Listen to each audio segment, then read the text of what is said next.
Second मैं ये recording on कर दे रहा हूँ।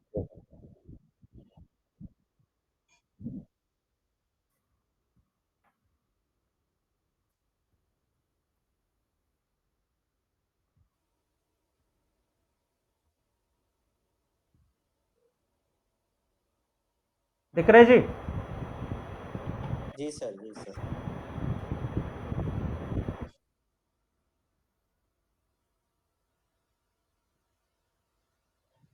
अब दिख रहा है, थोड़ा सा बड़ा कर दें। हाँ सर।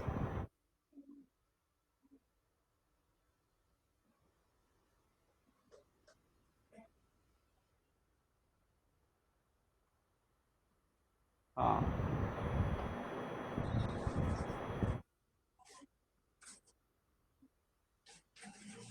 हमने कल ये सारे पढ़ लिया।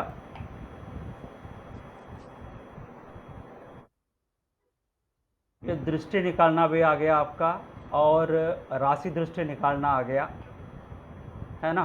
राशि दृष्टि भी निकाल दिया आपने, और ये अर्गला विरोध अर्गला ये भी निकाल दिया आपने,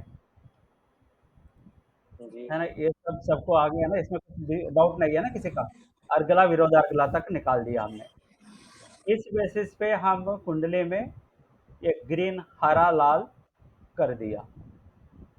ये करने के बाद और एक बचा है पार्ट हमारा, इसका निकालने से पहले, जनरल कैरेक्टर्स निकालने से पहले एक पड़ा है कि अर्धपादा अर्ध लगना, जिसके ऊपर पूरा डिपेंड हो जाता है इनका कैरेक्टर कैसा है, का मतलब इसका सोसाइटी में क्या है, और एक्चुअल क्या है। ठीक है जी। अब अभी तक तो क्लियर ना सबका, किसी को डाउट है? आज तो थोड़ा सा बोरिंग वाला है क्योंकि थ्योरी ज्यादा होगा। अर्धपादा के बाद जो थ्योरी आता है, फिर भी मैं कोशिश करूंगा आपको लॉजिकली जितना हो सके मैं क्लियर करूं। अब आ जाते हैं अर्धपादा अर्ध लग्ना। किसी ऑलरेडी कुंडली का आपने काम कर दिया ना, तो आपका उसमें ये यल करके कहीं पे लिखा होगा, किसी ने देखा होगा ये यल? आपने जब नहीं। सॉफ्टवेयर में डाला था ये यल आया था किसी का कुंडली में? किसी का भी नहीं नहीं था। सर। हाँ, देखा कोई? मित्र जी देखे थे? आपने सॉफ्टवेयर में डाला ही नहीं होगा नेट पे। गिरिजा नहीं जी देखे थे? नहीं नहीं डाला नहीं जी, अभी देखा अच्छा, नहीं है नहीं नहीं आया। नहीं आया। आया था। अच्छा, किसी किसी का आता है, हाँ, किसी किसी का नहीं आता है। ये नहीं आया सर। नहीं आया तो चंद्र प्रकाश जी को भी नहीं आया, तो ये यल मतलब अर्ध लगना, अर्ध लगना ये यल। एस्ट्रोसेज में तो नहीं आया है एस्ट्रोसेज में नहीं आया? सर। ये शायद जगन्नाथ होरा में डालते तो आता, मुझे लग रहा है। मैंने एस्ट्रोसेज में से निकाला है। अच्छा अच्छा अच्छा, ठीक है जी, तो कोई बात नहीं, ये नहीं आया तो भी हम पकड़ लेंगे इसका अर्ध लगना कैसे चैले करते हैं। एक्चुअली लग्न का जो है ना इफेक्ट इसमें हो जाता है, का मतलब यहाँ पे जो भी लग्न में आपका बहुत सही है, तो हम अगर बाहर का कैसे सोसाइटी में कैसे देखते हैं वो यहाँ पे इसका बेसिस पे हम बता सकते हैं यहाँ पे। फॉर एग्जाम्पल ये इसमें दो तरीका का है, जैसे ग्रह दृष्टि राशि दृष्टि है ऐसा है, तो हमारा यहाँ पे है अर्ध लगना, भाव, क्या बोलते हैं, भाव का, भाव अर्ध भाव मतलब ग्रह है ना, गृह मतलब हाउस का भाव है, और ग्रह का भाव है। तो जो भी मून एक ग्रह हो गया, राहु, ये सारे इसका भाव है, ग्रह भाव है, ग्रह अर्धा है, और भाव अर्धा है, दो देखते हैं। तो भाव का अर्धा कैसे देखते हैं, तो लग्न का फॉर एग्जांपल अर्ध लगना, इसका इस भाव, ये तो असेंडेंट है, लग्न भाव है, तो इसका अर्ध लगना देखना है। तो आपको क्या करते हैं कि इसमें कौन सा राशि बैठा है, कौन सा राशि बैठा है? मेष। कन्या। कन्या राशि सर बैठा है। दिख नहीं रहा है थोड़ा। ये एक कोशिश करता हूँ, अब दिख रहा है? सर वो हाँ ठीक है, चलेगा सर।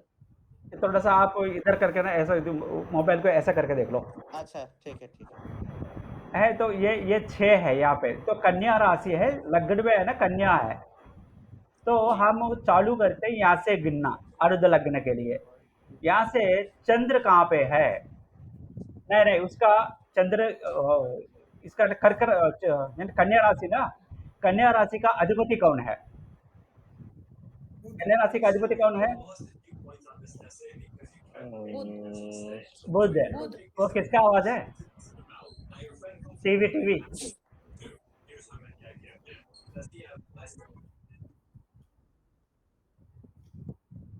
ये कन्या राशि का अधिपति बुध है। बुध यानी कि मर्क्यूरी।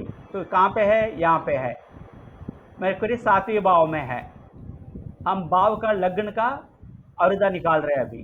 तो लग्न से इस राशि का अधिपति जिस भाव में है वहां तक गिनेंगे। तो यहाँ से 7वें भाव में है ना? मर्क्यूरी बुध 7वें भाव में है। यहाँ से हम 7 निकालेंगे। 1 2 3 4 5 6 7, यानी कि कहाँ पे आ गया? फर्स्ट भाव में आ लग्न में गया, ही आ गया। लग्न में आ गया। जब भी ऐसा गिनते, अगर एंड आके फर्स्ट में, लग्न में या 7वें भाव में, इन दोनों में आ जाता है, वो हमें लेना है वो 10th भाव। ऐसा नहीं है तो फॉर एग्जाम्पल यहाँ पे दूसरा है, यहाँ पे फॉर एग्जाम्पल कर्क राशि मान लेते हैं। कर्क राशि मान लेते हैं, यहाँ पे कर्क राशि। कर्क राशि का अधिपति कौन है? चंद्र है। चंद्र कहाँ पे बैठा है? यहाँ पे बैठा है, इस भाव में। का मतलब ये कौन सा भाव है? 10वें भाव में 10। बैठा है।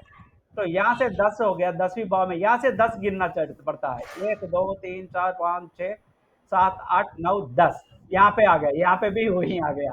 तो ये भी एक साथ में आ जाता है। तो ये दूसरा एग्जाम्पल में है ना, दूसरा में आएगा, वो मैं बता दूंगा। तो कोई भी अगर एंड होता है, वो टीवी वाला बंद कर दीजिए देवदत्त। देवदत्त जी, हाँ, देवदत्त जी आपका ना टीवी बंद कर दीजिए, या आपको क्वेश्चन जब पूछना है तभी ऑन कर दीजिएगा। तो ये फर्स्ट भाव में जो हम गिनती करते हैं, तो फर्स्ट भाव या 7th भाव में एंड होता है, तो हम सीधा ले लेंगे और 10th भाव इसका इसका ये पे हो गया। ठीक है, ये अर्ध लगना है।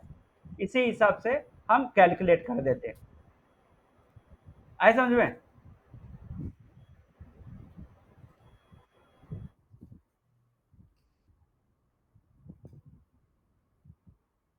समझ नहीं आया? नहीं, कैलकुलेट तो किया, पर 10th में 10th में मून है। हाँ।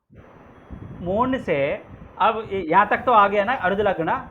अब इसका कैरेक्टर कैसे इसके ऊपर डिपेंड होता है, इस भाव को, लग्न को कैसे वो करता है, वो देखना है। तो ये मून अगर अर्ध लग्न में है, वो तो बहुत बढ़िया वो करता है। या क्या बोलते हैं, आपका ये 10th भाव में है ना। हाँ, जो प्रोफेशनल या आपका फादर मदर, फादर का और आपका ग्रोथ का है ना, ग्रोथ रिलेटेड जो भी है 10th भाव में रहता है, तो वो सारे बहुत बढ़िया करता है। मगर यहाँ से है ना, हम पकड़ते हैं ग्रह अर्धा। तो मतलब इसके ऊपर, इस मून के ऊपर किसका इफेक्ट है, ये मून से ग्रह अर्धा। अभी तो ये लग्न अर्धा, कोई भी पाद है, कोई भी का मतलब ये ग्रह है, ग्रह है, हाउस है, उसका तो लग्न ऐसे कर देते हैं। बाद में ग्रह अर्धा कैसे निकालते हैं? मून से, मून का आ, राशि कौन सा है, मून का घर कौन सा है? कर्क है। कर्क कहाँ पे बैठा है? यहाँ पे बैठा है 11th हाउस। 11th हाउस में। तो आप हाउसेस का नहीं पकड़ोगे। अभी ग्रह के बारे में आता है तो ये सिर्फ ये राशि पकड़ोगे, किस राशि का अधिपति है। और भाव को पकड़ाओगे तो कौन सा राशि कौन सा भाव में है। तो ये अर्ध लग्न आके 10th भाव में आ गया। 10th भाव में जो है ग्रह, उसका ग्रह अर्धा निकालते हैं। उसका इफेक्ट इसमें कैसे होता है, इसका ग्रह अर्धा निकालने के लिए इस ग्रह का ग्रह वोन हाउस कौन सा है? कर्क राशि है। तो कर्क यहाँ से गिनते हैं हम, मून से 1 2, दूसरा में है, यहाँ से 2 गिनना है, 1 2, ये आके आपको कहाँ कहाँ पे बैठा है? 12वीं भाव में बैठा है। तो इस पे मून का इफेक्ट जो सपोर्टिंग है, उसके ऊपर ये डिपेंड होता है। का मतलब सोसाइटी में या इसके हिसाब से इनको देखता है। मतलब ये मून के कारण से इसके पास प्रॉपर्टी वगैरह सब कुछ मिलेंगे, प्रोफेशन में भी बहुत अच्छा होगा। मगर ये मून किसका करती है? मेंटल का मतलब दिमाग पे काम करती है कि मेंटली ये 12th भाव में आ गया इसका ग्रह आरुदा, तो मेंटली परेशान रहता है वो बंदा। भले ये सब दे देगी आपको, कार दे देगी, वो कुछ दे देगी, मगर साइकिल वाले से आप दुखी रहोगे, साइकिल वाला सही रहेगा। का मतलब मेंटली फ्रस्ट्रेट हो जाता है बंदा, ये है अर्धपादा और उसका इफेक्ट निकालना है। दोबारा मैं बता रहा हूँ, किसी का भी फॉर एग्जाम्पल यहाँ पे देखते हैं, ये देख लो। तो मैंने क्रिटिकल एग्जाम्पल्स लिया ताकि आपको थोड़ा सा यहाँ पे ये आपको डाउट आना चाहिए था, आया नहीं, तो दूसरा मैं ले लेता हूँ। वो डाउट यहाँ पे क्लियर कर दूंगा, 2-3 डाउट्स क्लियर करना है आपको। या तो पता चल गया ना? किसी को मैं डाउट आता है क्या, देख हाँ लेते हैं। हाँ दोबारा मैं बता रहा हूँ, चंद्र प्रकाश जी और देवदत्त जी, अदीप मित्तर जी, रोशन जी, देख लो आप। किसी भाव का लग्न भाव ले लिया मैंने, किसी भाव का अगर लेना है, अर्ध भाव लेना है, तो लग्न का अर्ध भाव हो जाते, ये अर्ध लग्न हो जाता है। लग्न का अगर देते हैं, यहाँ पे कन्या राशि है, कन्या का लॉर्ड है मरक्यूरी, बुध है। यहाँ से हम गिनते हैं तो 7 आ गया। 7 से हम यहाँ से जहाँ पे है लॉर्ड, वहाँ से 7 गिनेंगे, 7 गिन लिया तो 1 आ गया। 1 2 3 4 5 6 7। जब भी एंड 1 या 7 आता है, हमें उसको लेना है 10वीं भाव।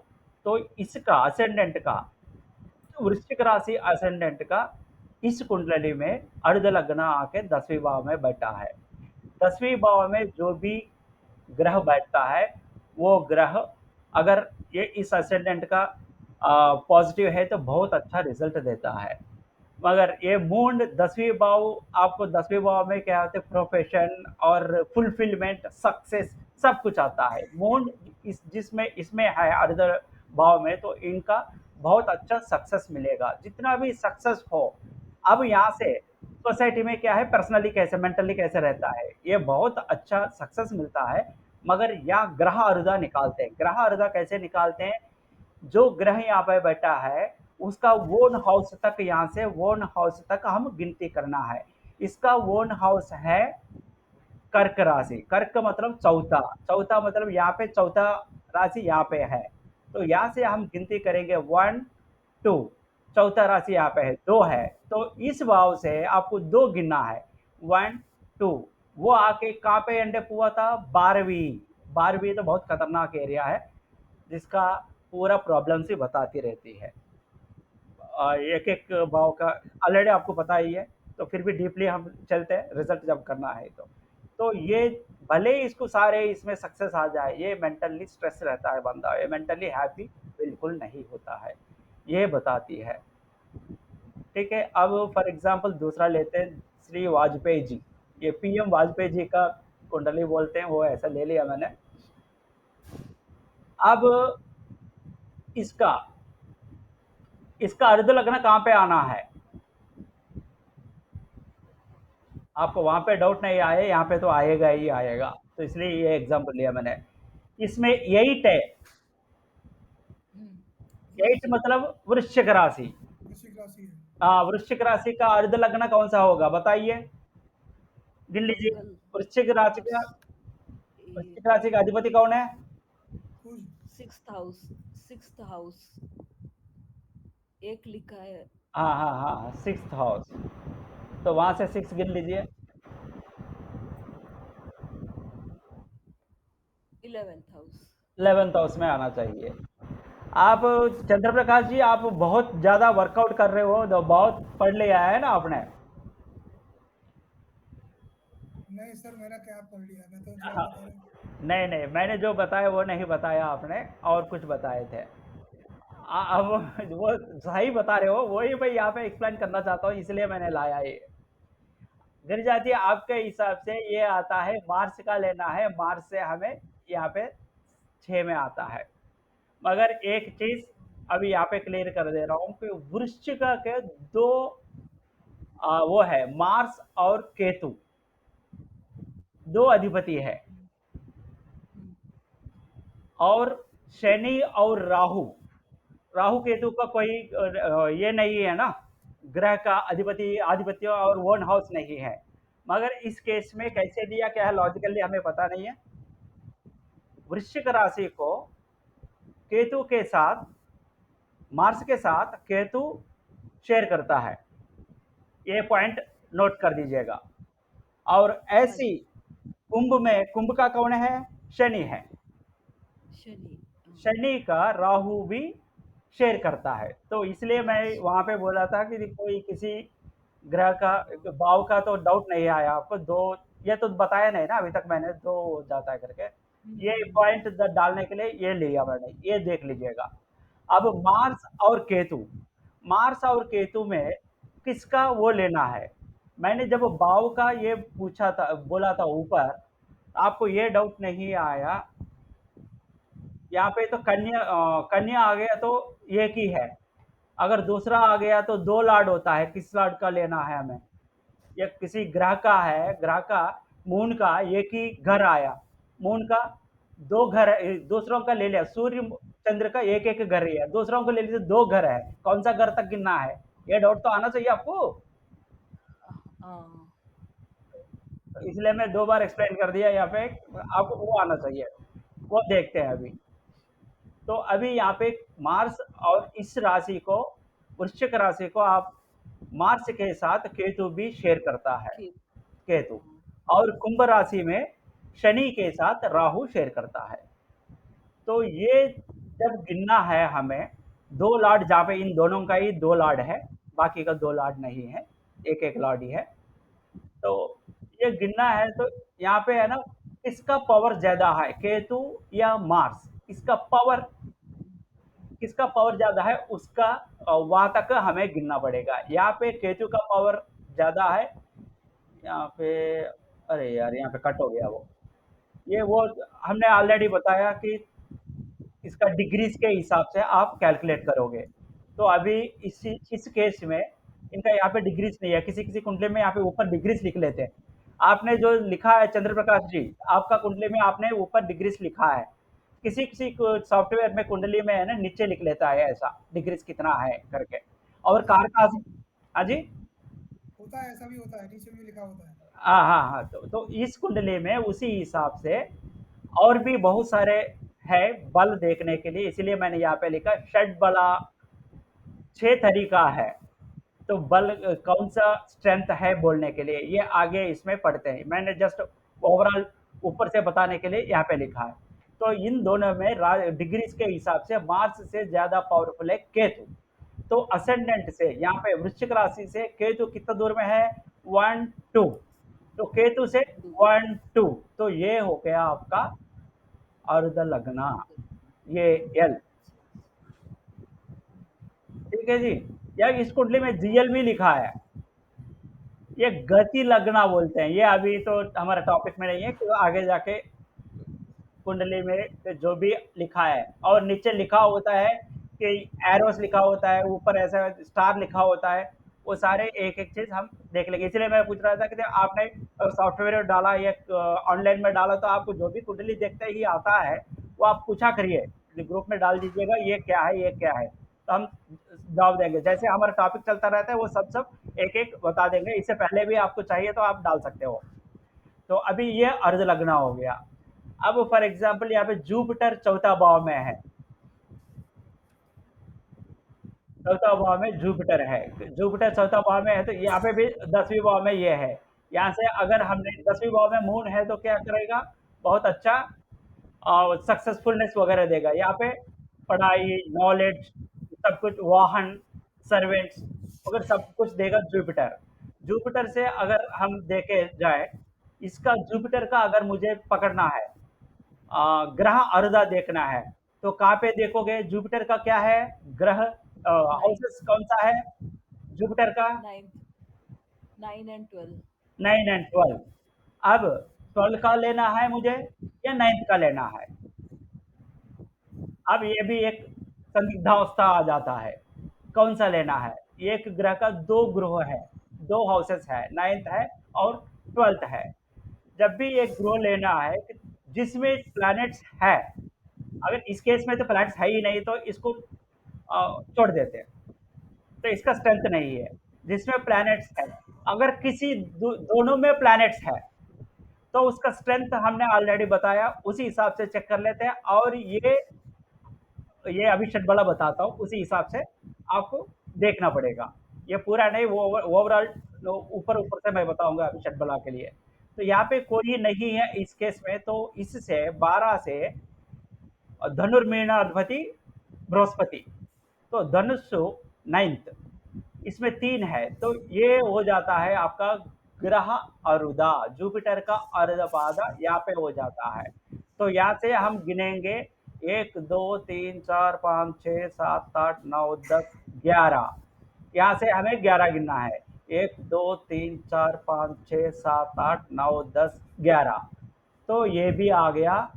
ये हेचल लिखा है, हेचल ये होर लगना, एडिशनल लगना में आ जाता है। ये यल अर्ध लगना, हेचल होर लगना, जीएल गति लगना, ये बाद में बात करते हैं। तो अभी हमारा यहाँ पे 11वीं में जुपिटर बहुत अच्छा है, यहाँ पे सारे सब कुछ देगा, मगर इसका अर्ध लग्न के वजह से, अर्ध ग्रह अरुदा के वजह से, ग्रह अरुदा यहाँ से हम 11 गिना, यहाँ तक धनुष तक 11 आ गया, यहाँ से 11 गिना तो वो आ गया हमारा 12वीं में। 12वीं में दोबारा वही है, 12वीं तो बहुत खतरनाक वाला है।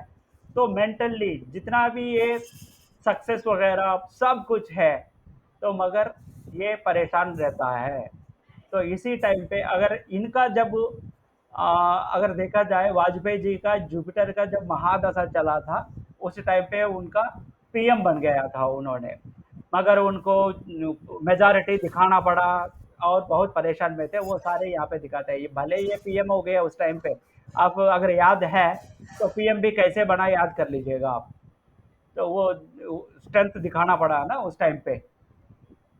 तो उसी हिसाब से का मतलब किसी का भी दशा ले लेते हैं, किसी का भी इफेक्ट बोलते हैं, तो उसका सर अरुदा जब एक दिन के लिए पीएम बने तब का दशा होगा ना सर, जब एक दिन के लिए वो बने थे उसी टाइम की होगी ना ये, जब उनको मतलब साबित करना पड़ा था। बाद में नहीं कंटिन्यू नहीं किया था क्या वाजपेयी जी? बस ये 4 साल बाद कंटिन्यू किए थे वो।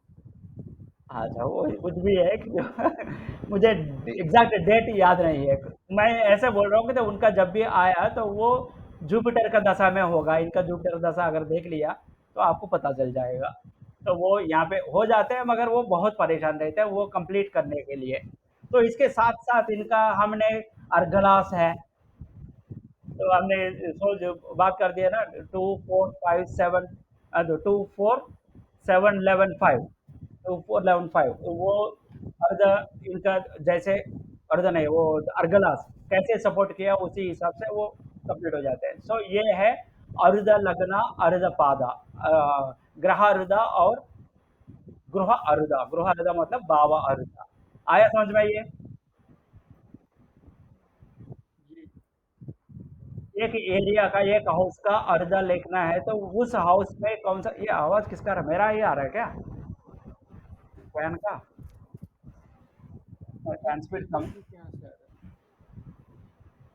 हाँ ठीक है। अब तो अभी किसी भाव का अर्धा लेना है, तो उस भाव में जो राशि बैठा है उसका अधिपति कहाँ पे बैठा है, उसका अधिपति वहां से जितना नंबर हो गया वहां से गिनते हैं। वो ये आपको ये दोनों पता चल गया। जो हम आपका कुंडली में यहाँ पे लिख लेते हैं अर्ध लगना कौन सा आ रहा है, अर्ध लगना एक कर दोगे। और यहाँ पे इसमें देख लो, ये 4 लिखा है, 4 दिख रहा है ना आपको? नहीं दिखा तो हाँ बोल दीजिए, नहीं तो ऐसे सुनते रहिएगा। 4 है, ये दिख रहा है ना, 4 है। तो लग्न में 4 है, 4 मतलब कौन सा है? कर्क का है। कर्क मतलब मून है। मून कहाँ पे है? 1 2 3 4 5वीं भाव में बैठा है। तो यहाँ से मैं 5 गिनूंगा, 1 2 3 4 5, तो ये 9वीं भाव। तो अर्ध लगना इसका आता है 9वीं भाव। तो अगर इस केस में यहाँ पे अर्ध लगना में कोई नहीं है, यहाँ पे वेनस है, यहाँ पे कोई नहीं है, कोई नहीं है, तो उसका जो राशि है 12वीं राशि, उसका अधिपति ही करेगा। 12वीं राशि का अधिपति तो खतरनाक है वंस अगेन। ठीक है जी। तो ये कैसे, तो आपका कुंडली से आप अर्ध लगना निकाल दोगे। अब एक इंटरेस्टिंग चीज है इसमें, एक आता है उपपाद लगना, यूएल बोलते हैं।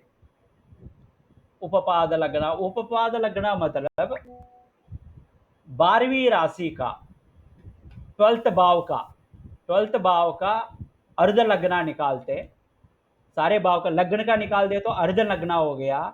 ऐसी 12वीं भाव का अगर निकालते वो उसको बोलते उपपाद लग्ना।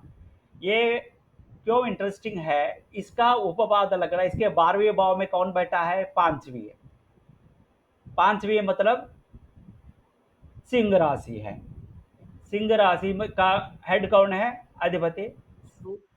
सूर्य है। तो यहाँ से सन कहाँ बैठा है? यहाँ पे बैठा है। तो यहाँ से ये 7वीं भाव में बैठा है का मतलब यहाँ से गिनते हैं तो 8वीं भाव हो गया।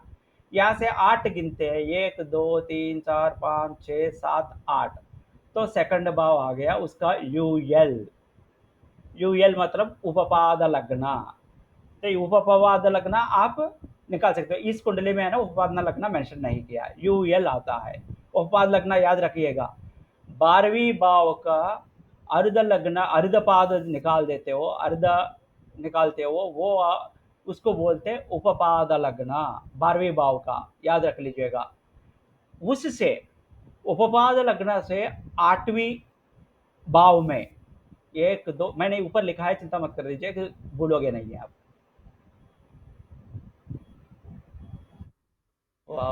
उपलग्न अर्ध लग्न हो गया। हाँ, उपपाद लग्न से 8वीं घर शादी की लंबी उम्र का दर्शाता है, और सेकंड घर शादी के अंत को दर्शाता है। सेकंड घर में यहाँ पे, यहाँ से इनका, ये किसका है? ये किसी और का है। उपपाद लग्न यहाँ पे, उपपाद लग्न से सेकंड हाउस में मेलिफिक अगर होता है, उनका डाइवर्स होने का चांसेस होता है। अगर यहाँ से उपपाद लग्न से 8वीं घर, 1 2 3 4 5 6 7 8, यहाँ पे अगर अच्छा वो है तो वो लंबी उम्र का मतलब बहुत अन्योन्य रहता है, वाइफ एंड हस्बैंड। ये इससे उपपाद लग्न से एक फीचर है। तो और उपपाद लग्न में अच्छा वाला ग्रह होता है, अगर बुध है, ये कैरेक्टर्स वाइफ एंड हस्बैंड का कैरेक्टर्स बता देते हैं। फॉर एग्जांपल बुध है उपपाद लग्न में, वो बुध अगर शुभ है, वो बहुत इंटेलिजेंट वाइफ या हस्बैंड हो जाते हैं उनका, जिसका लग्न में है उनका पार्टनर बहुत बुद्धि का है ना, तो बहुत चतुर इंटेलिजेंट हो जाता है। अगर ये मेलिफिक है, पाप ग्रह हो गया उस कुंडली का, इसका पार्टनर अनिर्णायक का मतलब डिसीजन मेकिंग नहीं होता है। ये जो हिंदी वर्ड्स है ना, तो मैं एक्चुअली मेरे लैंग्वेज में और इंग्लिश में डाल के है ना इसको कन्वर्ट कर दिया था। ये वर्ड्स है ना, अगर गड़बड़ इसका गलत मीनिंग आता है तो तुरंत बता दीजिएगा, मुझे इतना एग्जैक्टली नहीं पता है। ये अनडिसिसिव, निर्णयात्मक नहीं होता है, अनिर्णयात्मक बोलते हैं तेलुगु में, हमारा लैंग्वेज में। ये तो हिंदी में क्या बोलता है, अनिर्णायक लिखा है यहाँ पे, अनिर्णायक। तो बुध चतुर इंटेलिजेंट होता है, ये इनडिसिसिव होता है, डिसीजन मेकिंग नहीं होता है। तो पार्टनर अगर केतु है, वो अगर सही है, केतु का किसका है? मोक्ष का वो है, तो ये धार्मिक पत्नी आ जाती है, या धार्मिक हस्बैंड हो जाता है। ये अगर उपलग्न में यूएल में उपपाद लग्न में केतु है तो धार्मिक अच्छा है, धार्मिक है। अगर वो बुरा है केतु उस कुंडली का, वो गुस्सेल का मतलब गुस्से वाली है, हर चीज़ के लिए झगड़ालू मान लो, ऐसे ही है। हाँ, झगड़ालू नहीं है, गुस्सेल मतलब गुस्सा ज़्यादा आती है। और सूर्य है, ये सही है का मतलब पॉजिटिव है, शुभ ग्रह है उस कुंडली का, एक सम्मानित परिवार से आकर्ष प्रमाण, एक है आकर्षक जीवन साथी आ जाएंगे, एक सम्मानित परिवार से आकर्षक जीवन साथी आ जाएंगे। अगर ये माइनस है, नेगेटिव है, तो मतलब पाप ग्रह है, अथॉरिटेटिव जो आता है, वो वाइफ है तो हस्बैंड के ऊपर अथॉरिटी चलाती है। ये जो हस्बैंड वाइफ का हाथों में रहता है वो हस्बैंड, ये हस्बैंड का ये सिचुएशन है तो वो अथॉरिटेटिव रहता है। ये समझ में आ गया ना? अगर कुजा है, वो अच्छा है तो बोल्ड पार्टनर मिलता है, अच्छा बात करने वाले, बोल्ड क्लियरली बात करने वाले हैं। अगर पाप है वो क्वारलसम, कलह प्रिया, क्वारलसम, झगड़ालू, यहाँ पे आ जाता है। ऐसे राहु है तो प्रेम विवाह हो जाता है। अगर राहु सही है तो उसका पार्टनर यूएल में राहु है, राहु पॉजिटिव है, शुभ ग्रह है, तो उसका प्रेम विवाह होने के चांसेस है। और अगर ये पाप ग्रह होता है, ये जब भी है तभी यूएल में जब रहता है उपवाद लग्न में, अगर ये खराब है तो वो उसका पार्टनर को इलीगल अफेयर्स होने का संभावना है। ऐसी शनि उपवाद लग्न में है, वो इंटेलिजेंट होता है, डिसिप्लिन्ड होता है। शनि एक्चुअली है ना, शनि शनि बोलते हैं, he is very much disciplined. तो शनि ग्रह, शनि का दशा महादशा या कुछ भी चलता है ना, शनि आपका चल रहा है, उस टाइम पे आपको है ना हमेशा एक ही तोड़ है शनि का, डिसिप्लिन होना चाहिए, झूठ नहीं बोलना चाहिए, किसी को धोखा नहीं करना चाहिए। अगर इससे बच के और शनि जी को शनिवार को पूजा एटलीस्ट नमस्कार करते हो तो आपको सर सब कट जाएंगे। 7.5 चल रहा है, वो चल रहे, ये चल रहे होते हैं ना, शनि का सिंपल है, उनका लक्षण है कि तो उनका जो है वो फॉलो होना है बस। तो शनि अगर शुभ है, वो चतुर मतलब इंटेलिजेंट है, डिसिप्लिन्ड है, ये हो जाता है टर्म ऑफ कंट्रोल। मेरा आवाज़ आ रहा है ना यहाँ पे? ये सर गैर जिम्मेदार क्या मतलब हुआ? ये अगर शनि हाँ पाप जी आ रहा है। अगर शनि पाप है वो भी यूएल में है, तब वो गैर जिम्मेदारी है। ठीक है सर। क्या मतलब हस्बैंड जो भी बोलता है वो कुछ बच्चों का छोड़ देने का, मेरा क्या बोलते हैं ब्यूटी पार्लर चले जाओगे, इनको देख लो, देखभाल कर दो, वैसे घर मतलब फैमिली का कुछ लेना देना नहीं, ऐसी हो जाती है। ये शनि पाप होना चाहिए और ये भी वो आधा लगना में यूएल में होना चाहिए, ये कैरेक्टर्स है। ठीक है जी। अब हमें ये आपका जो कुंडली है उससे ये निकाल के आप चेक कर लीजिएगा कैसे है। तो मेरा अर्ध लग्न कौन सा है, तो मेरा कैरेक्टर अर्ध लग्न से उस ग्रह का लग्न अर्धा निकाल दोगे, ग्रह अर्धा निकाल दोगे, उसमें कौन सा भाव में चला गया उसी हिसाब से मेंटल है कि नहीं आपको एक आ जाता है। तो हमने ऑलमोस्ट ऑल सब निकाला। तो इससे है ना एक मोटा मोटा सा ये बता दे रहा हूँ कि बलाबल ये पे बता दिया ना कि 2 पोजीशन में होता है तो कैसे कैसे देखा जाता है, किस किस डिग्रीज तो एक बताया, एक्चुअली और भी है। ये षटबला बोलते हैं, षटबला मतलब 6 तरीका है। एक तो आस्थान बल भी देखना है, आस्थान बल मतलब उच्च नीच, यह भी आपको कंसिडर करना है जब भी लेते हो, यदि याद रखना। ऑलरेडी उच्च नीच निकाला ना हमने पहले ही आपका कुंडली से। और काल बल, काल बल मतलब हमने राशियों का जब बात कर दिया तो ये नाइट एक्टिव डे एक्टिव करके आपने बात किया था, याद है? सबको याद होगा, याद है? अब याद नहीं है तो सेकंड हाँ जी, थर्ड। दिन बली रात बली। हाँ हाँ हाँ अच्छा हाँ हाँ हाँ, वो याद है। हाँ, वो याद है ना। तो उसी हिसाब से सूर्य गुरु शुक्र ये लोग हैं दिन का बल। अगर जन्म हुआ बच्चा का, ये लोग दिन में हुआ जन्म तो ये लोग स्ट्रांग रहते हैं व्हेन कंपेयर टू चंद्र कुज शनि।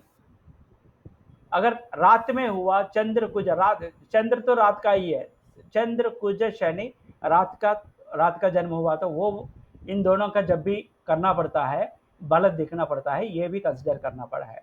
दिन का कौन सा है, रात का कौन सा है। दिन का सूर्य गुरु शुक्र और रात का चंद्र कुज शनि। और ये सेकंड वाला हो गया। नेक्स्ट दिग्बला, ये भी आप मैंने ये बोला था east south east west north ऐसा करके हमने डाला था, याद है?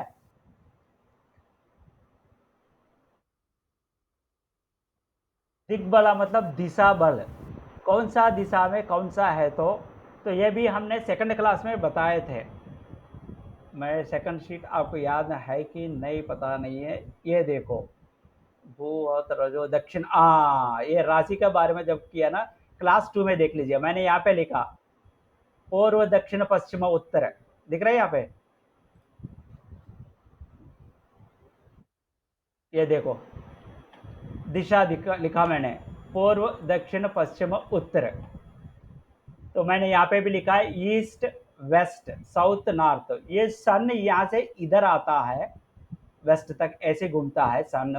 तो हम 12 राशि कंटिन्यूसली लिख के, मेष राशि से मेन राशि तक लिख के, ये first east south west north, east south west north, east south west north, ऐसे आपको लिखना है। लिख लिए तो जो ईस्ट में पड़ा है, ईस्ट में कौन सा पड़ा रहता है कि फर्स्ट पड़ा रहता है, और 4 के बाद 5 पड़ा रहता है, 9 पड़ा रहता है, ये ईस्ट का है। तो इसको बोलते हैं दिग्बल। ठीक है जी। तो ये बुध गुरु ईस्ट जब में होता है, ईस्ट में अगर ये दोनों है, ये स्ट्रांग रहता है, और शनि वेस्ट में है तो स्ट्रांग रहता है। गुरु जी वाला फिर से थोड़ा सा एक्सप्लेन कर दीजिए, नहीं समझ पाए, ईस्ट वेस्ट वाला पार्ट नहीं समझ पाए। इसको याद रखने के लिए आपको 12 राशि लिखोगे, लिख के ईस्ट वेस्ट साउथ नॉर्थ रहे, ऐसी इसी हिसाब से होता है ना। राइट साइड ईस्ट अगर फेस कर दिया, राइट साइड साउथ होता है, लेफ्ट साइड नॉर्थ होता है। तो आपको क्या लिखना है, ऊपर से ईस्ट इस ऑर्डर में लिखना है, east south west north, east south west north, ऐसे अगर लिख लिया आपने। ईस्ट मतलब पूर्व ना, पूर्व दक्षिण पश्चिम उत्तर, पूर्व दक्षिण पश्चिम उत्तर, पूर्व दक्षिण पश्चिम उत्तर। जो जो पूर्व का है वो ईस्ट का स्ट्रांग है, और जो दक्षिण का है तो उनका दिशा है ये। तो इसी हिसाब से जब हम घर के लिए बोलते हैं ना, तो आपका ईस्ट फेसिंग अच्छा है, नॉर्थ फेसिंग अच्छा है, बोलते हैं ना, कुछ सुने होंगे आप। अच्छा, जो वास्तु देख के बोलते हैं कि हाँ आपका हाँ ये हाँ हाँ, ये राशि का अनुसार भी होता है आपका। अच्छा जो तो आपको पता चल जाते हैं कि मेरा राशि ये है, तो मेरा ग्रह ग्रह ग्रह नहीं, ग्रह, ग्रह मतलब हाउस, मेरा हाउस का ये फेसिंग मेरा फेचिंग है। आप भले जितना भी वास्तु का अनुसार ये जो होता है कि आपका ओन हाउस, आपका हिसाब से, आपका अगर फॉर एग्जांपल नॉर्थ फेचिंग है, नॉर्थ सही है, नॉर्थ हिसाब को आपका ओन हाउस, जो आपका नाम पे जो हाउस है वो अगर नॉर्थ में है, तो और बाकी जब भी कहीं पे भी जाओ, आप रेंट पे जब भी रहो, किसी भी उसमें रहो, उससे कुछ फर्क नहीं पड़ता। आपका घर जो नॉर्थ का ओन घर, ओन हाउस नॉर्थ फेसिंग है, तो आपका नॉर्थ फेसिंग पे चाहे तो गुरु अगर जी, वो। हाँ जी। एक क्वेश्चन, जैसे लोग बोलते हैं जैसे कि नॉर्थ का घर, मान लीजिए एक एक्सेप्शन एग्जांपल के लिए ले रहे हैं कि नॉर्थ का घर अच्छा नहीं होता है, लेकिन मेरे राशि के अकॉर्डिंग नॉर्थ दिशा मेरे लिए फेवरेबल है, राशि में अच्छा है, तो मतलब आपका वो नॉर्थ तो ये, हमारे लिए नॉर्थ सेट करेगा।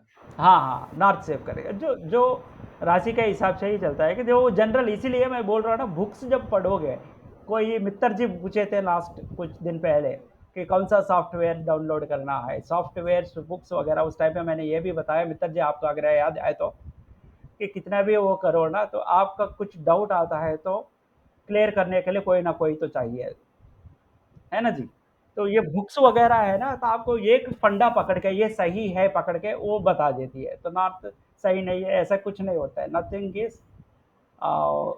Is bad, nothing is evil and nothing is good, ऐसा है। तो कुछ भी है ना, आप जिस तरीका से यूज कर रहे हो, जिस तरीका से अप्लाई कर रहे हो, मेरा एक ही फंडा है, कुछ भी आप नॉलेज आता है, कुछ भी सीख लिया, कुछ भी ऑब्जर्व किया, ऑब्जर्वेशन मेन है, तो ऑब्जर्व किया उससे है ना, आप आपका हेल्थ का सब्जेक्ट से थोड़ा सा जा रहे हैं, मगर एक चीज़ बता देता हूँ, आपका हेल्थ में है ना, कभी भी आपको कंप्लीट कंट्रोल होना है, तो आप 3 चीज़ 100% सर याद रख लीजिएगा। एक तो टाइम पे खाना है, एक तो टाइम पे सोना है, एक ही टाइम पे सोना है। तीसरा, सुबह सुबह या जब भी टॉयलेट जाते हो, ये वेरी इंपॉर्टेंट है। तो आपका उसी टाइम पे हो रहा है नहीं हो रहा है, जब भी आप टॉयलेट कर दिया तो आपका है ना, उसमें जो भी प्रॉब्लम होता है तो उसमें पता चल जाती है। आप ये सुनने में थोड़ा सा अजीब लगेगा, मगर क्या है, टॉयलेट में जो भी आपको बॉडी में कुछ भी प्रॉब्लम है, ऑटोमेटिकली हमारा जो सिस्टम है, एक्सक्रीशन सिस्टम होता है, तो हमारा अंदर भगवान ने ऐसा एक इम्यूनिटी पावर, तो कुछ भी डिसीज़ आता है तो उसको स्वयं झगड़ती है। तो आपका इम्यूनिटी पावर नहीं है बोलता है ना, वो पहले है ना, वो अपना आप ऑटोमेटिकली अगर ठंडे इलाका में जाते हो ऑटोमेटिकली बॉडी गर्म हो जाती है। क्यों गर्म हो जाती है? तो उसी हिसाब से आपको सारे पार्ट्स प्रेरित करता है, तो उसको उससे लड़ने के लिए बहुत कोशिश करती है। उस टाइम पे एक्सक्रीशन इज़ वेरी इंपॉर्टेंट। कोई भी टैबलेट वगैरह भी लेते हैं वो एक्सक्रीशन के एडीएमई के बोलते हैं। तो वो काइनेटिक्स, फार्माकोकाइनेटिक्स आ जाता है। तो उसमें है ना, जो आपने लिया उसको जो उसके अंदर ताकत है वो आपको बॉडी को डिस्ट्रीब्यूट करेगी, जो वेस्ट है वो बाहर कर देगी। तो उसमें जब प्रॉब्लम आ जाता है, आपका बॉडी में प्रॉब्लम है, ये याद रख लीजिएगा। और सुबह-सुबह हाथ देखना भी एक बार याद रख लीजिएगा, आदत बना दीजिएगा, ताकि सुबह-सुबह हाथ देखोगे, ये एक हफ्ता देख ले तो ऑटोमेटिकली पता चलेगा आपको कि हाथ में कुछ भी चेंजेस हो रहे हैं क्या। जो भी चेंज हो रहा है ऑटोमेटिकली आपको पता चल जाएगा। हर चीज़ है ना, आपको ऑब्जर्वेशन, आस-पास में जो भी है ऑब्जर्वेशन। तो डेली बचपन से 50 साल तक या 40 साल तक नहा रहे हैं हम, तो कभी भी अभी आँख बंद करके भी नहा सकते हैं, कभी भी हाथ से सोप नहीं निकला, नहीं गिरा, और कभी-कभार तो गिर जाती है फिसल के। तो वही सोप तो बहुत साल से यूज़ कर रहे हैं, उस दिन क्यों गिरा? इसका मतलब आपका माइंड कहीं न कहीं चल रहा है, तो something is disturbing your mind. तो इसलिए आपका हाथ नहीं चल रहा था उस टाइम पे, ढंग से पकड़ नहीं पाया। क्या you have to think about this. चलो, तो का मतलब हर मेरा कहना है कि हर चीज़ के लिए जब सोचोगे बैठ के अकेले तो पता चल जाती है। तो हम ये नॉर्थ सही है, साउथ सही है, ये ऐसा नहीं है, हर बंदा का डिफरेंट होता है। जनरली ये है कि ये ग्रहों का बल जब देखते हैं हम, बुध गुरु जब ईस्ट में रहता है, बाकी वालों से ईस्ट में कितना भी है, ये दोनों जब ईस्ट में रहता है तो इसका बल ज़्यादा होता है। शनि वेस्ट में रहता है तो वो पावरफुल हो जाता है। शुक्र कुछ नॉर्थ में रहता है तो ये पावरफुल है।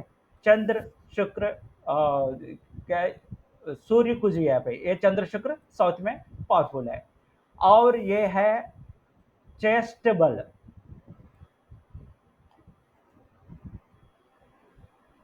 चेस्ट बल लास्ट में बता देते हैं। प्राकृतिक बल, ये सूर्य चंद्र, ये इसमें है ना, प्राकृतिक बल मतलब सहज क्या बोलते हैं, ये इस सब में ये ऑर्डर रख लीजिएगा। प्राकृतिक बल नेचुरली स्ट्रांग कौन है? नेचुरली कौन है स्ट्रांग सब राशियों में से, सब ग्रहों में से? सब ग्रहों में से नेचुरली स्ट्रांग कौन है? सूर्य। क्यों?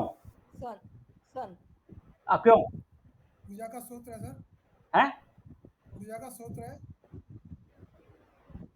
सूत्र है? एनर्जी का सोर्स नहीं है सर। अच्छा, एनर्जी का सोर्स है। अच्छा, ठीक है, एनर्जी का सोर्स ही है। ये कंबस्शन करके मैंने बोला था, याद है आपको?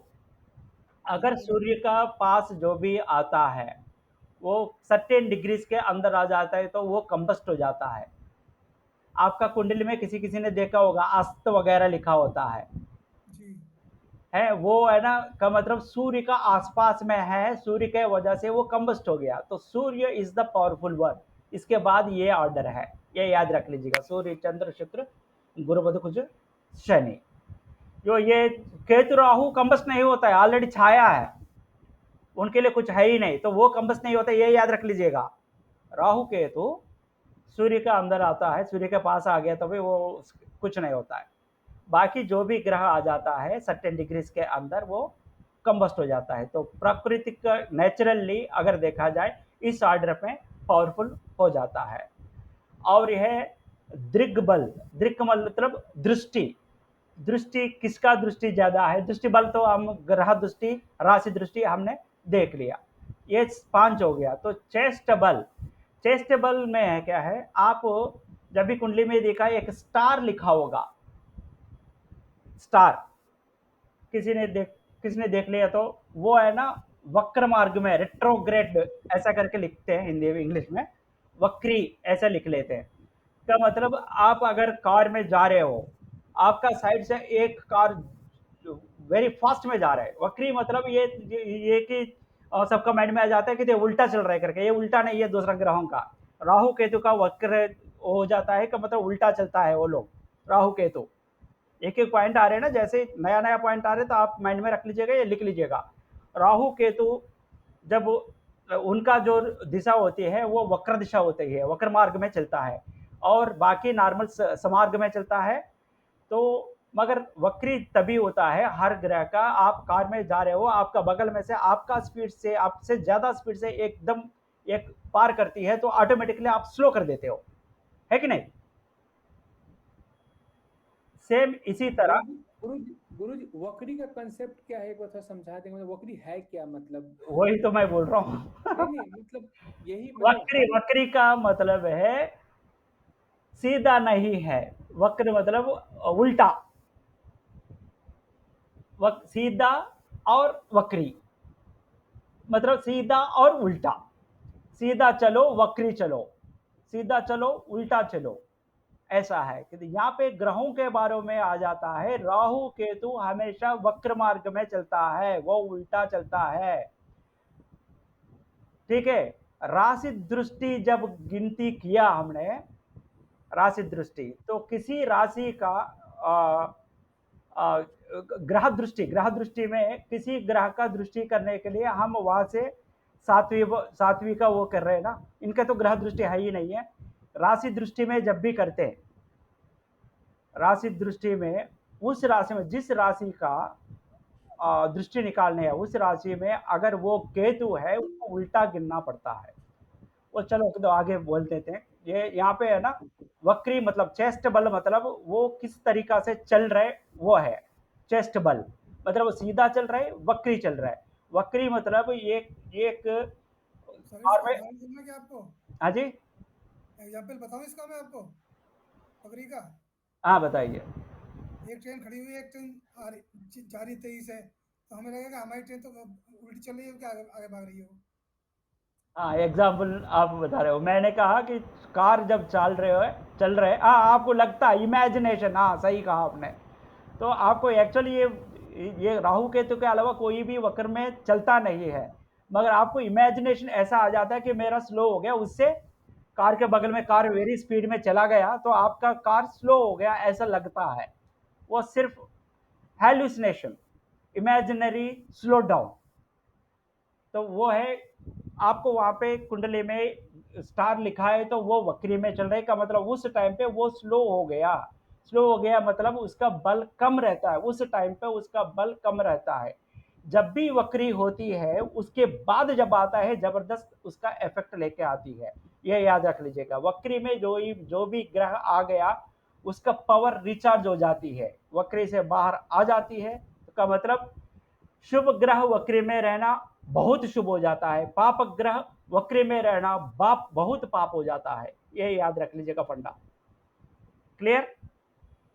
ये इस तरह का षट बला 6 बल है। तो उसी हिसाब से हम ये जब अरुदा का कैलकुलेशन करते वो हो जाता है का मतलब किसका बल ज़्यादा है किसका बल कम है करने के लिए ये है। ठीक है जी। तो इसी हिसाब से हम इसमें सारे अभी तक तो शुभाशुभ, उच्च नीच और डिग्रीज आत्मकारक वगैरह देख लिया, राशि दृष्टि देख लिया, और हमने देख लिया कि अर्गलास विरोधार्गलास देख लिया, और अरुदा लग्न और ग्रहारुदा भावारुदा देख लिया। ये सारे लेके आप उसी हिसाब से ये यहाँ पे रेड एंड ग्रीन कर दीजिएगा। ये करने के बाद हम सीधा चलते हैं कि उसका इफेक्ट क्या है, कैसे आपको बताना है। आज सिर्फ वो एक्चुअली बुक्स में लिख लेते हैं ना कि ये का मतलब ये ग्रह यहाँ पे है तो ये इफेक्ट है, वो तो आपको पढ़ के रटने में बहुत दिक्कत हो जाती है। कि मैं कोशिश करूँगा वो रटना ना पड़े, आपको इजी वे में याद रहने के लिए। फर्स्ट भाव के लिए आज देख लेते हैं। आज फर्स्ट भाव के देख ले या कल देख ले, ये यहाँ पे छोड़े? कल देख लीजिए सर। ठीक है सर देख लेते हैं ना आज। हाँ प्रैक्टिस भी फिर हम कर सकते हैं। चलो मैं फर्स्ट भाव का है ना तो मैं ऐसा कर देता हूँ, जस्ट लॉजिक में समझा देता हूँ आपको। मैंने यहाँ पे लिखा है, यहाँ पे आप वो दिखा सकते हो, ये सेकंड हाउस का है, हाउस का। तो हर हाउस में कैसे उसका इफेक्ट रहता है, ये सिर्फ एक लॉजिक नॉर्मली बताऊंगा, अभी पढ़ूंगा नहीं, ये सिर्फ लॉजिक बता दूंगा। आप हमेशा देख लीजिएगा, यहाँ पे मैंने ग्रीन रखा, 1 5 9 पंचमाधिपति नवमाधिपति। ये यहाँ पे क्या है कि ये भाव है, ये फर्स्ट भाव का मैंने ले लिया। ये है अधिपति, भावाधिपति। यहाँ पे मैं लिख लेता हूँ।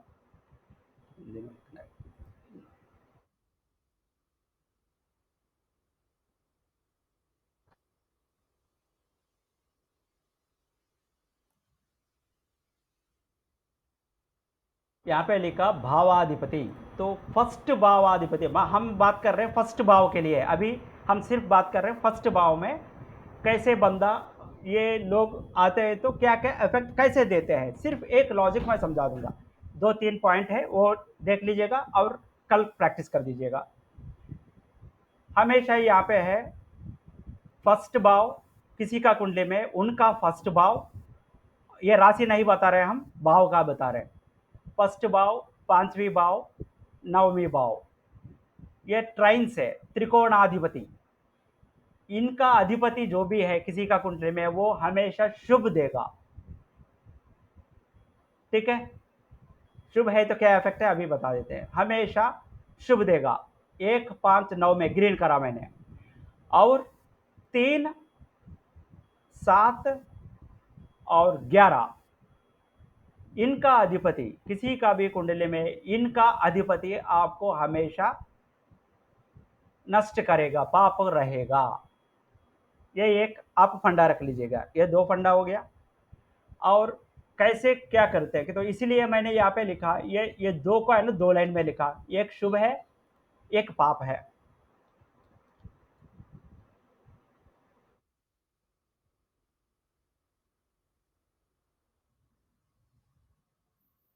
यहाँ पे शुभ पाप आप लिख लीजिए।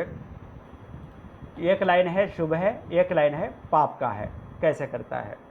तो अभी फर्स्ट भाव में एक एक भावाधिपति रहता है, तो फर्स्ट भाव में फर्स्ट अधिपति रहता है। फर्स्ट भाव का तो पॉजिटिव है, तो उसका देखने की जरूरत नहीं है। तो वो फर्स्ट भाव किसके लिए बताती है, पर्सनल, तो स्व, उनका स्ट्रक्चर कैसा है, उनका रोग निरोधक शक्ति है कैसा है, वो बॉडी कैसा है स्ट्रक्चर पूरा, तो हेल्थ रिलेटेड और फिजिक रिलेटेड बताती है। तो फर्स्ट भाव में किसी का भी कुंडल में फर्स्ट भाव में फर्स्ट भाव का अधिपति रहता है, तो उसका शरीर अच्छा सहयोग रहता है, और प्रतिरोधकता का इम्यूनिटी पावर ज़्यादा अच्छा रहता है, और बॉडी आपको हेल्प करेगी किसी भी इसमें, तो फिट रहता है।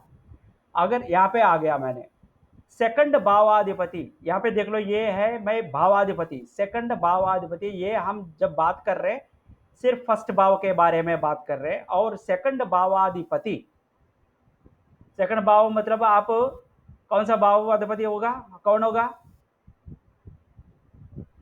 सेकंड भावाधिपति, कौन होगा?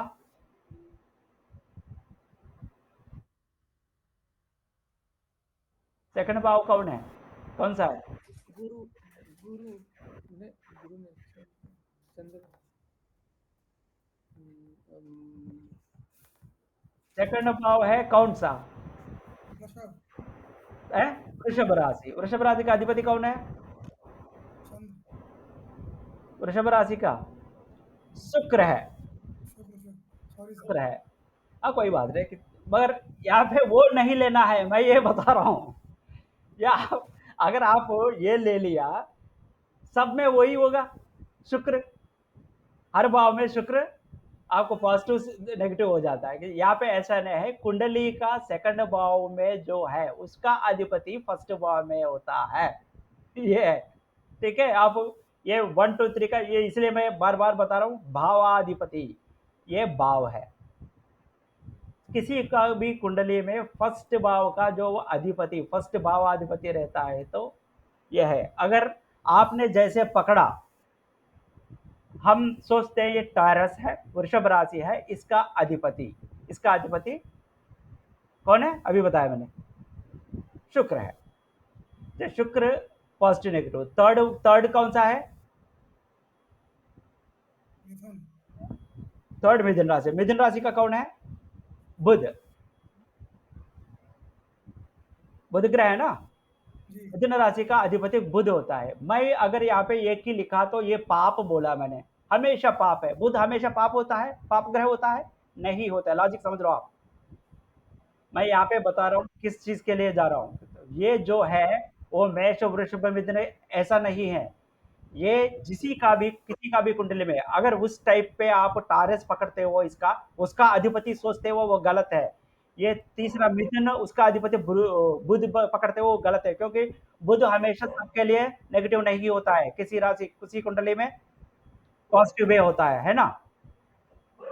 तो इसलिए आप यहाँ पे क्या है, किसी का भी कुंडली में उनका भाव में, उनका फर्स्ट भाव में फर्स्ट भावाधिपति, उनका सेकंड भाव में सेकंड भावाधिपति फर्स्ट भाव में रहता है, उनका तीसरा भावाधिपति हमेशा किसी का भी कुंडली में उन उस कुंडली का तीसरा भाव में जो है उसका अधिपति उसको पाप ग्रह होगा।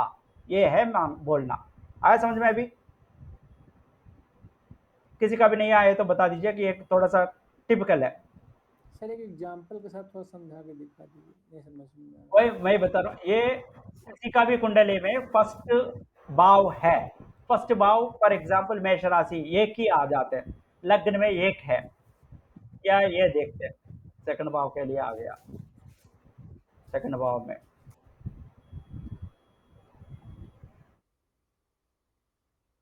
यहाँ पे फॉर एग्जाम्पल आपका फर्स्ट भाव की बात कर रहे हैं हम। फर्स्ट भाव हमेशा आपको पर्सनालिटी के लिए बता देती है। अगर आपका कुंडली में फर्स्ट भाव में कौन है? फर्स्ट भाव में ये मार्स है, मरकरी, सॉरी मरकरी है मेरा। मरकुरी भावाधिपति फर्स्ट भाव में कौन सा है? मरकुरी है। जी। कौन सा राशि है? नंबर देखा नहीं है, ठीक है। अगर फर्स्ट कुंडली में या यहाँ पे उधर एग्जाम्पल ले लेते हैं यार, यहाँ पे देखो वृश्चिक, तो इसमें कुंडली में वृश्चिक अधिपति कौन है? मार्स और केतु। ये दोनों अगर यहाँ पे होता है तो वो इफेक्ट कैसे होता है मैं वो बता रहा हूं। ये दोनों इस लग्न को सही पॉजिटिव देता है। फर्स्ट ये इसमें इनका ग्रह क्या है? फर्स्ट भाव का अधिपति, फर्स्ट भाव का कौन है? फर्स्ट भाव में 8वीं राशि वृश्चिक राशि, वृश्चिक राशि का अधिपति केतु और मार्स, ये दोनों इसको शुभ ग्रह हो जाते हैं, ये मेरा कहना है। और इसका सेकंड कौन सा है? ये है 9। ये थर्ड कौन सा है? 10। 10 मतलब कौन सा राशि है? 10 मतलब वो मकर, मकर राशि।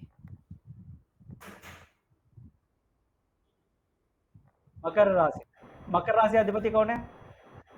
शनि देव। शनि। तो शनि इस राशि का थर्ड वाला जो भी है, इस राशि का थर्ड अधिपति मतलब वो है, इस कुंडली का थर्ड भाव में जो राशि पड़ा है उसका अधिपति इसको हमेशा पापी देगा। इस कुंडली को कहीं पे भी शनि है, ठीक है जी। उसी हिसाब से हमें यहाँ पे देखना है। हम अब देख रहे हैं फर्स्ट भाव का इफेक्ट है। फर्स्ट भाव का किसी का भी कुंडली में फर्स्ट भाव में उसी का अधिपति रहता है, या उसका 5वीं भाव में जो भी राशि पड़ा है उसका अधिपति रहता है, 9वीं भाव में कोई भी राशि पड़ा है उसका अधिपति रहता है। ये हमेशा पॉजिटिव ही दे देंगे उस राशि को, नेगेटिव नहीं है। और तीसरा भाव अभी जहाँ पे वहाँ पे तीसरा भाव जो है तो उसका अधिपति जो भी है 7वीं भाव, उस कुंडली का 7वीं भाव, उस कुंडली का 11वीं भाव, यहाँ पे इस कुंडली का तीसरे भाव में ये है, और 11वीं भाव में 6 है। का मतलब 6 मतलब कन्या, कन्या का मतलब बुध। बुध इसको पाप ग्रह है। तो 6 3 7 7 में 2 है। वृषभ राशि का अधिपति कौन है? वृषभ राशि का अधिपति शुक्र। अभी तो हम बात किया शुक्र।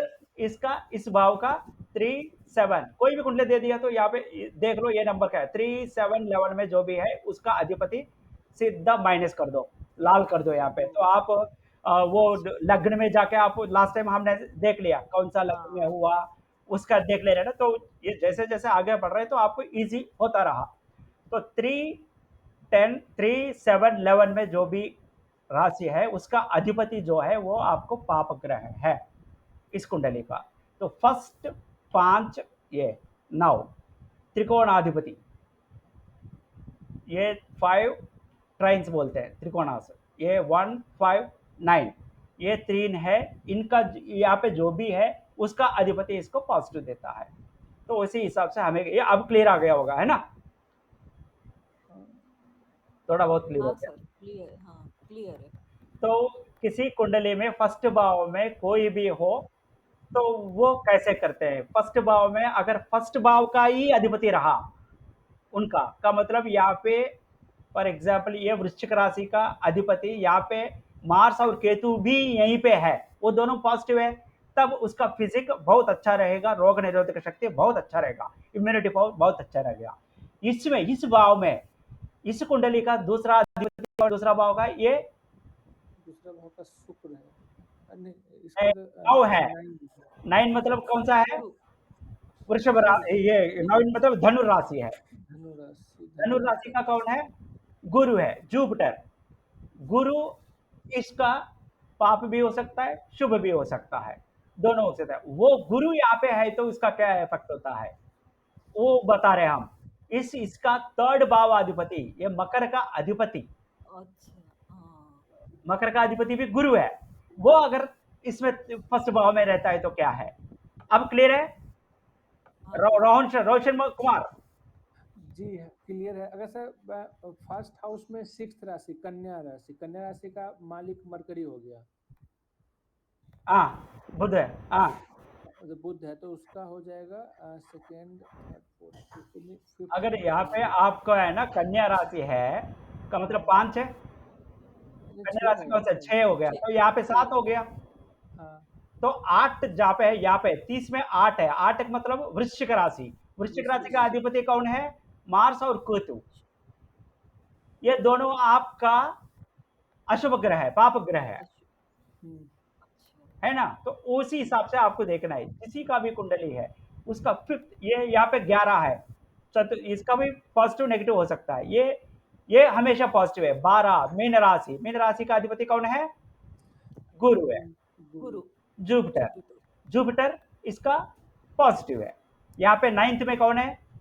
कर्क है, कर्क, चंद्र, कर्क का अधिपति चंद्र, मूड इसका पॉजिटिव है, पॉजिटिव, ओके, ठीक है? उसी हिसाब से देखना है उस, तो वो हम चालू कर रहे हैं कि इस भाव का अधिपति 7वें भाव का अधिपति मैं यहाँ पे है का मतलब सेकंड राशि का अधिपति यहाँ पे है, तो ऐसे आ जाता है। तो इसीलिए ये इसमें क्या करते हैं, सेकंड भाव का फॉर एग्जाम्पल फर्स्ट का तो हम कर दिए, सेकंड भाव का अधिपति शुभ भी हो सकता है, पाप भी हो सकता है, दोनों हो सकता है। ये शुभ है तो क्या होता है, सेकंड राशि, ये लॉजिक मैं बता रहा हूँ, समझ लीजिए, मैं क्लोज करता हूँ।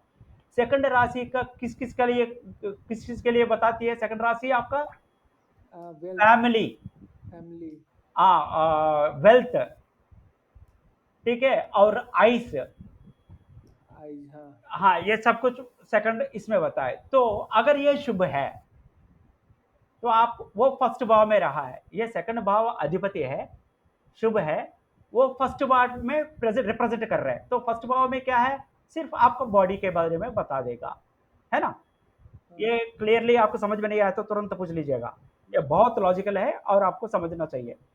सेकंड भाव अधिपति वो फैमिली, वेल्थ के बारे में बताता है, किसी का भी कुंडली में है, वो उसका कुंडली में ये अगर शुभ है, वो आके कहाँ पे पड़ा है? फर्स्ट भाव में, ये हम बात कर रहे हैं फर्स्ट भाव में, ये आके सेकंड भाव अधिपति आके फर्स्ट भाव में पड़ा है, तो अगर शुभ है वो शरीर का अच्छा देगा। कैसे अच्छा देगा?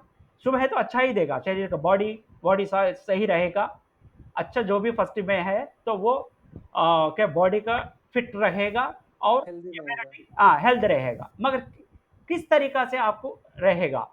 तो ये बिकॉज ये भावाधिपति सेकंड भावाधिपति है जिसके पास धन और फैमिली का बारे में है, तो आपको हमेशा आपका बॉडी हमेशा उत्साह जनित रहेगा, फैमिली का, पारिवारिक पारस्परिकता, परिवार के रिप्रेजेंट करता है ना, तो परिवार, आपका परिवार बहुत अच्छा रहेगा आपके साथ, इसलिए आपका बॉडी बहुत अच्छा रहेगा, वो शुभ है। तो आया समझ में?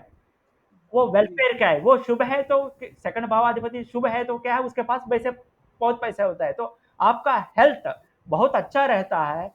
किसके वजह से रहते हैं? आपके पास बहुत अच्छा पैसा रहेगा, जब भी प्रॉब्लम होता है तो आप ऑटोमेटिकली दिखा सकते हो, और ईयरली आपका हेल्थ चेकअप करवाओगे, उसी हिसाब से आपको हेल्प करेगा।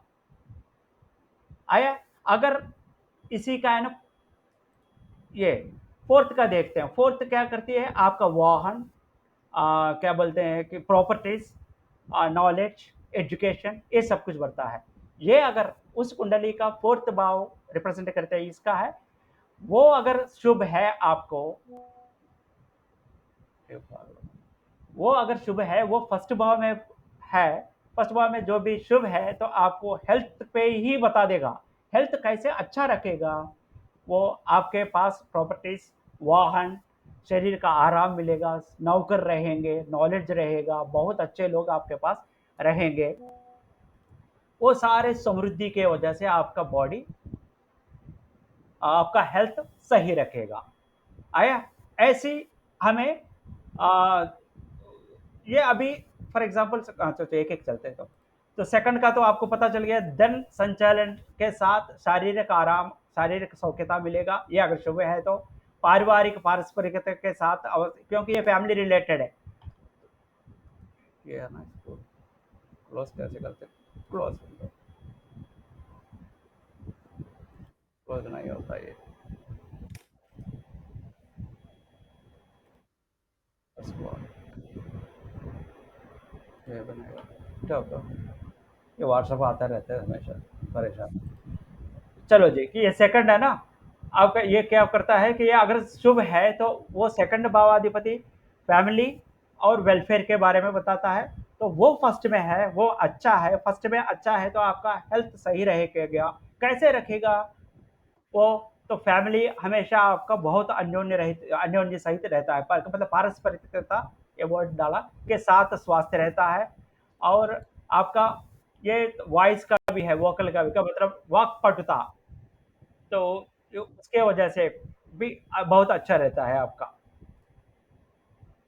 तो इसी के साथ आपका बॉडी का और इम्यूनिटी पावर बढ़ा देगा और हेल्दी रखेगा। अगर ये सेकंड भावाधिपति अ, बुरा है, तो मतलब पाप ग्रह है, तो ये किसका रिप्रेजेंट करता है? फैमिली और मनी का। तो सिर्फ उसका उल्टा लिख लोगे आप। कैसे लिखोगे उल्टा? आपका फैमिली में पारस्परिकता नहीं रहेगा, फैमिली में झगड़ा गिगड़ा होता रहेगा, तो इसके वजह से आपका हेल्थ प्रॉब्लम्स आएंगे, हेल्थ सुख नहीं रहेगा, और आपका धन की कमी होगी। यहाँ पे देखो, धन की कमी और परिवार में जटिलताओं के कारण शरीर पीड़ित रहेगा। आया समझ में, है ना? अगर किसी का सर सेकेंड हाउस में जैसे फर्स्ट आपने हाउस के बताया। बारे में बात कर रहे हैं हम, जंपिंग जपंग मत करो, फर्स्ट हाउस के बारे में बात कर रहे हैं, उसमें कुछ डाउट है तो बताओ। नहीं नहीं, ठीक है। फर्स्ट हाउस सिर्फ आपका हेल्थ का बता देगी, आपका बॉडी कैसे रहेगा, हेल्दी रहेगा नहीं रहेगा, इम्यूनिटी पावर है कि नहीं रहेगा, ऐसा। कोई भी अच्छा ग्रह आपका फर्स्ट भाव में रहा, आपका कुंडली का कोई भी ग्रह फर्स्ट भाव में अच्छा रहेगा, तो वो आपका हेल्प करेगा। बॉडी रीत्या, आपको फर्स्ट भाव बॉडी का है, बॉडी रीत्या, तनु रीत्या आपको हेल्प करेगा। मगर कैसे हेल्प करेगा? वो कौन सा भाव का अधिपति है वो चेक करोगे। वो सेकंड भाव का, आपका कुंडली में सेकंड भाव का अधिपति है, सेकंड भाव प्रतीक है आपका फैमिली और वेलफेयर, मनी। तो आपको ये अच्छा है, तो आपका शरीर अच्छा रहेगा। किसके वजह से? शिट,